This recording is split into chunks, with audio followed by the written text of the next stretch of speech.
Well, welcome to this edition of Techsavvy.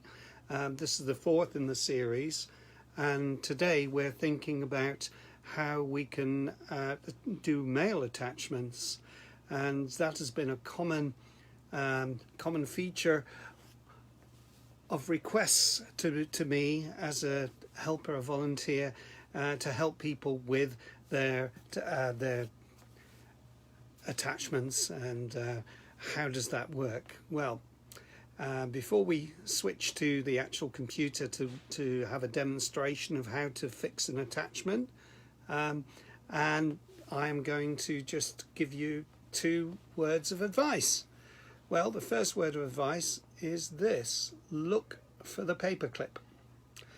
In all of the mail packages I come across, the paperclip is the symbol that identifies the attachment, or if you prefer something more usual to recognize in the real world.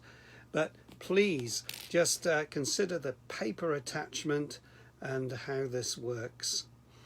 And we're now going to actually switch over to my camera, to the computer. And so what we're going to do now is I'm going to just start up my mail client, and we're going to do 3 today. First of all, we're going to look at Outlook Mail built into Windows 10. Then we will look at Outlook, which is the Microsoft package that covers most mail issues. And finally, we'll just look at one example of a browser that's online that can do this as well. So let's begin. I'm going to click here, and I'm going to go to Mail, which is over here,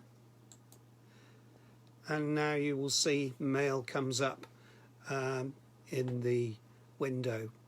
The next thing I need to do in order to fix an attachment is to click on the mail icon here, then put in where I'm going to send this to, and hopefully some addresses will start to appear as I begin to type. Then put a subject, holiday, because I want to send a holiday picture to myself. And the next aspect is to click on insert.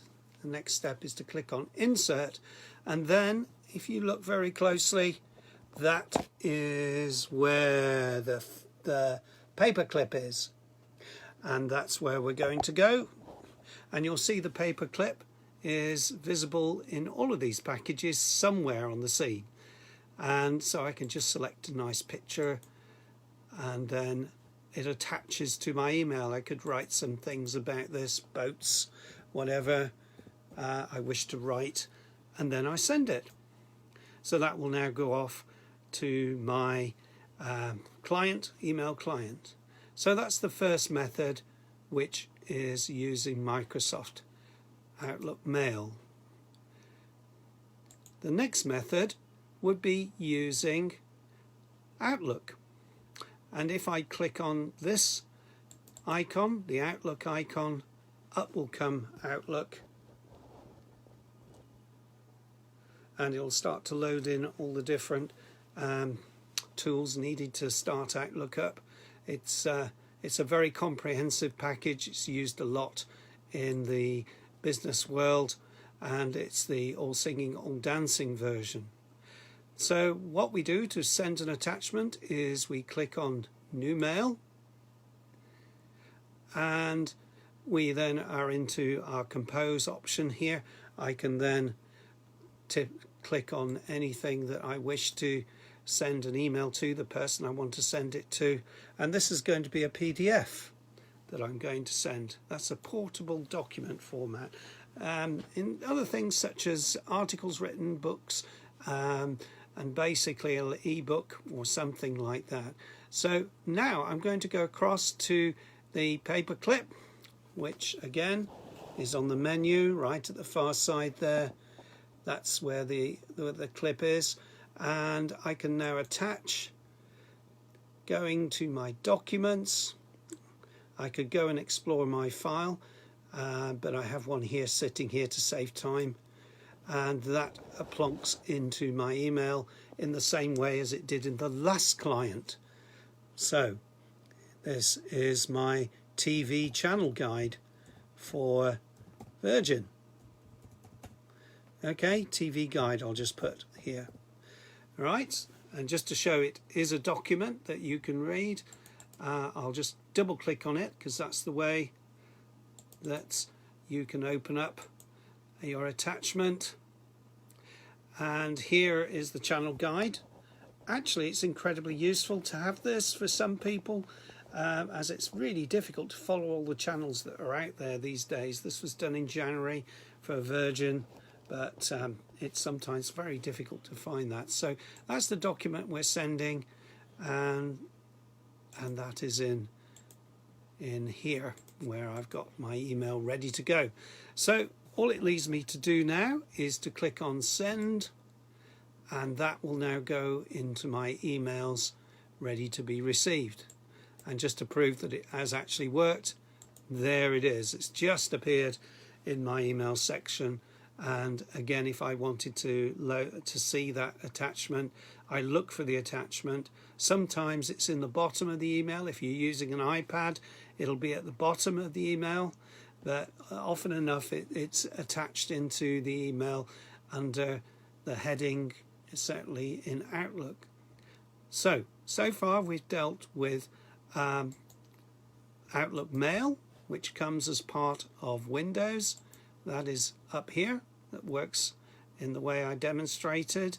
We've then considered Outlook, the full package, and the last thing I'm going to show in this demonstration is the email system, say for a web browser. And that is done through here, Compose, and this is Blue Yonder. I've signed in to my account. I'm just going to go now and put in an address that I want to sign up for me to send it into my mail client. And now I'm typing in the heading, and this time it's going to be a Word document. So I'm just going to put doc in there because I want to give you a range of different things that you can attach. We've had one question asking, how do you create a PDF? I will show that at the end.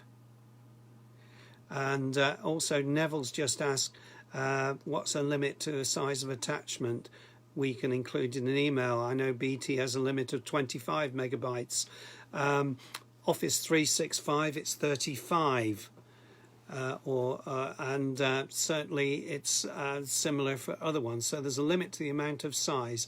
In other words, videos and larger content I wouldn't send as attachments.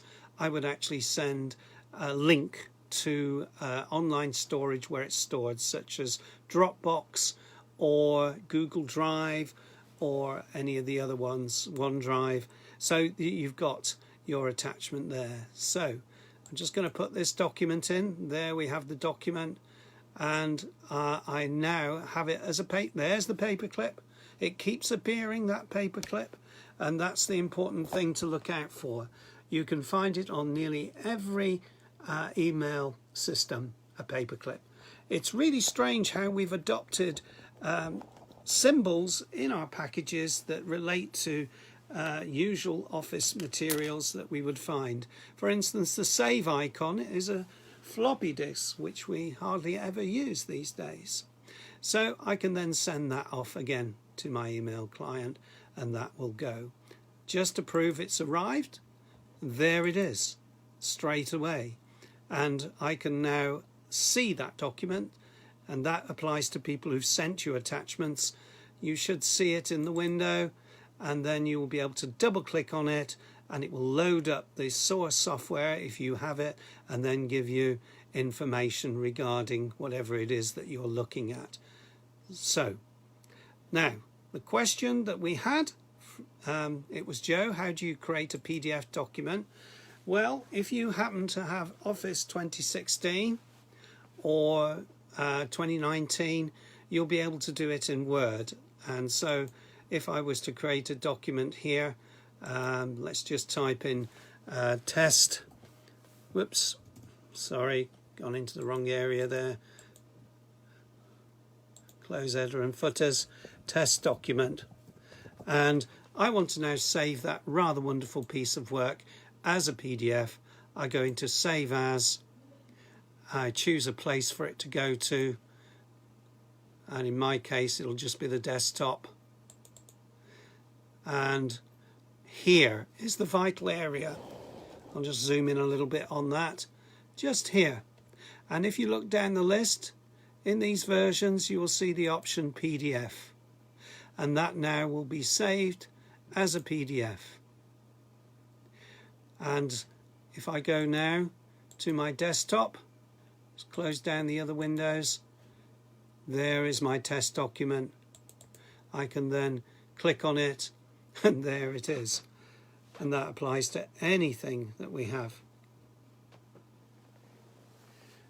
Neville's just written in the window, if you want to see a fact about how paper clips became visible, then there it is. So that really concludes our little description of how to set attachments and how to receive them. And please do bear in mind that hint about the fact that sending videos and music might be better done through using a third-party cloud app such as a storage system as Dropbox. Next week we'll look at online storage, and we'll touch on that. So it's wonderful to have you watching. Thank you, Sarah. Thank you, Joe. Thank you, Mark. Thank you, Helen, Ian. Thank you all for being on this little video clip. It will now finish, and then people will be able to come back and view it again at a later date. So thank you for watching this edition of Techsavvy. I hope it was useful. If anybody does have any comments, do please put it into the little window at the bottom there, and I will try and answer them as they come in. I will definitely be around waiting on Facebook to receive any comments, and I'll reply to you individually there. I hope it was helpful and that you found it useful. I'll finish for now.